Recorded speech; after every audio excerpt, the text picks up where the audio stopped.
Rapidement, moi je me félicite toujours, et là cette année au moins on a bientôt il y aura moins de voyageurs que de trains. On a le rapport d'activité qui est traité en séance, parce que bien souvent on l'a le soir tard, et on n'a pas le temps d'en débattre.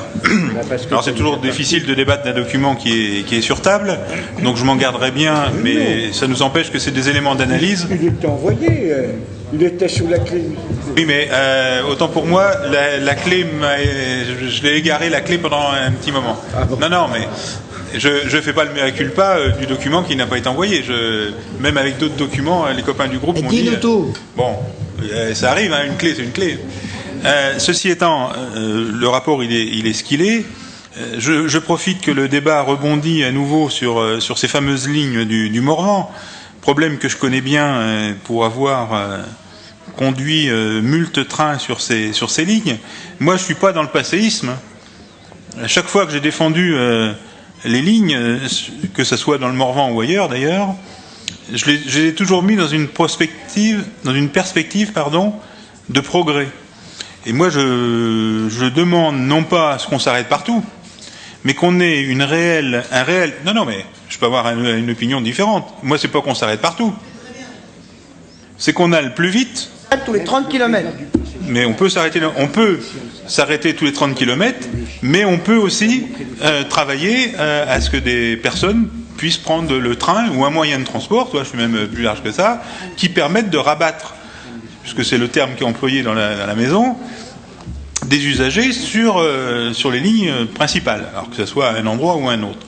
Donc dans cette affaire, avec l'expérience que j'ai, je pense qu'il serait judicieux d'avoir un regard plus global sur l'ensemble de la ligne au départ de Migène, puisqu'il est toujours évoqué la modernisation de la ligne entre Migène et Auxerre. Une étude a été financée, les résultats se font attendre, mais ce matin, Michel Neugnot a annoncé qu'il y aurait peut-être une proposition d'électrification qui sera proposée dans le cadre du contrat de plan État-région. Pourquoi une électrification? Je pose la question, pourquoi une électrification? Parce qu'à maintes reprises, ceux qui m'ont posé la question m'ont dit « on va gagner en vitesse ». Non. Je leur ai dit « ça ne sert absolument à rien, puisque la vitesse, pour gagner du temps, ça dépend de la voie et ça dépend des engins qui roulent dessus ». Là, en l'occurrence, je ne vois pas comment on peut gagner de vitesse en ayant une électrification. Donc, je l'ai déjà dit au président, utilisons l'argent prévu pour l'électrification pour améliorer... Non, mais Guy Ferret... Non, mais je lui ai déjà expliqué à Guy. Ah bah, mais il n'a pas voulu comprendre. Il a expliqué. Ne comprennent rien. Mais non, mais attends, mais moi, il y a un directeur de l'entreprise qui représente l'entreprise. Jusque-là, la vitesse d'une voie, c'est la voie et l'engin qui circule dessus. Oui. Le mode de traction n'a rien à voir. Bon.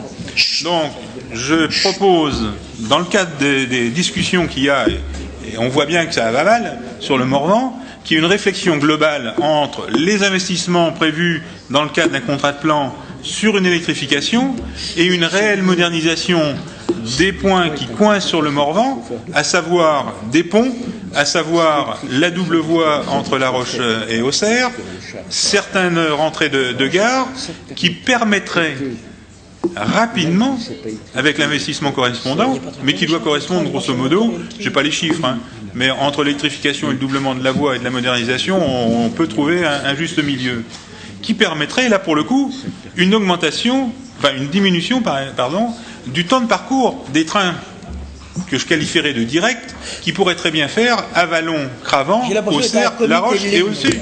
Sauf qu'on se bloque sur des trucs, sur des principes, parce qu'il y en a qui disent je veux des arrêts dans toutes les gares, d'autres qui disent je veux aller plus vite à Paris, sauf que c'est pas les mêmes personnes, c'est pas le même type d'usager. Donc regardons à construire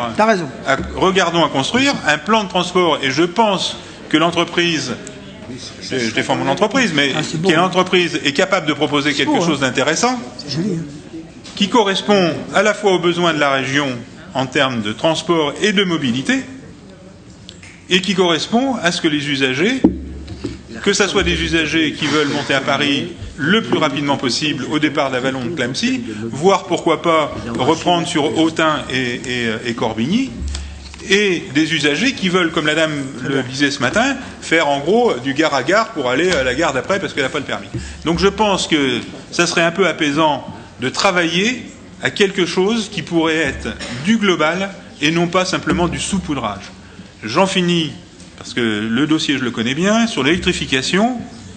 L'électrification, c'est à court terme l'arrêt de toute circulation au-delà d'Auxerre. Pourquoi? Parce que la rupture d'Auxerre. Mais non. Parce que, tu peux toujours me dire non, Michel. L'expérience, à chaque fois, prouve que de toute façon, il faudra bien changer de mode de traction à Auxerre. Donc les lignes du Morvan, je ne pense pas qu'on va faire de l'électrification jusqu'à Clamecy. Ah si, ce serait bien. Ce serait bien. Ce serait bien, je serais content. Ouais. Ah bah si c'est ça, voir que ça va coûter un peu d'argent. On va faire jusqu'à Saint-en-2 dans le Morvan. Au moins dans ce qu'on a voté sur le plan de relance du BTP, ça va les intéresser, hein, de pouvoir avoir des gros travaux. Là pour le coup, ça va leur foutre un sacré coup. D'accord, allez. Et puis bon, bien, allez. Non mais regardons les choses, quoi. Merci. Les trains qui arrivent en diesel seront forcément coupés à Auxerre pour repartir en électrique. Et par expérience, je sais qu'à terme, ça s'arrête à Auxerre.